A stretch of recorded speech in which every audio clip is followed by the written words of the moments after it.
Maybe you've picked yourself up the amazing Canon R50V. Actually, I'm shooting Canon C-Log3 into the R50V right now, and I'm using the kit lens, the 14 to 30mm lens. What do you think? I'm loving this additional space. I'm not right in front of you like I have been in previous videos, but I have a few observations. Now, I love shooting with new and manual lenses. Here I have got the Sirui 24mm t1.2 lens. It's a beautiful, fast, bright lens, and it has some amazing background separation and gorgeous bokeh. Maybe you've just picked yourself up the Canon R50V and you want to know if you can put a third-party lens on here. Well, I can say that you are now watching this through a cinema lens, a Sirui Nightwalker 24mm t1.2 lens. Gorgeous lens. And look, it took a little bit of mucking about to get it to work on the Canon R50V. You do have to disable this one setting. Release shutter without lens. That'll fix your problems if you're trying to put manual lenses onto the new Canon R50V. It is beautiful.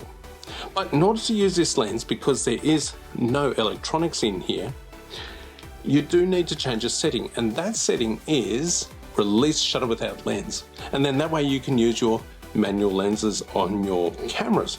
I've made a video for that on the Canon R50V. I'll put a card up here for you for that. You can set this up on the R50V, but my observation is once I've set it up, it works. When I turn the camera off, the camera has reverted back to what we'll call the factory original settings. I have to then set it up again each time I turn the camera on. Not exactly ideal. Now, I do have another observation, that I like to have audible beeps when I'm using my cameras, and then that way I know that I've actually had a tactile or an audible result for pressing a menu item. Works while the camera's on, turn the camera off, it's reverted back to a factory original setting. Observation number 3, battery settings, power saving settings.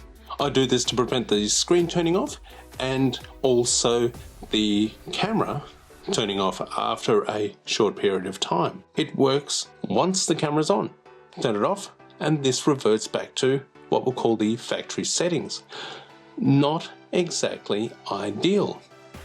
So maybe I'm doing something incorrect. I haven't found anything in the manual as yet, but if you've had similar experiences with your Canon cameras, leave a comment down below. I'd love to know what is going on. As I said, these are just my observations. Maybe I'm doing something incorrectly. It is a brand new camera to me.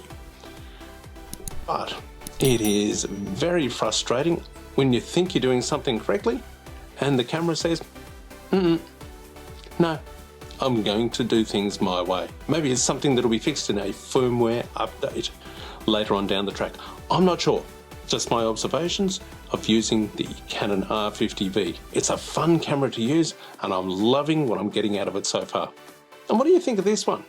This is my first video in Canon C-Log3. If you're new to C-Log, well, as I am, it's a very flat color profile, but it allows you to pull out some color information. So we'll see what this looks like after some color grading. Stick around, stay with the channel, and let's explore more about the Canon R50 and the Canon R50V.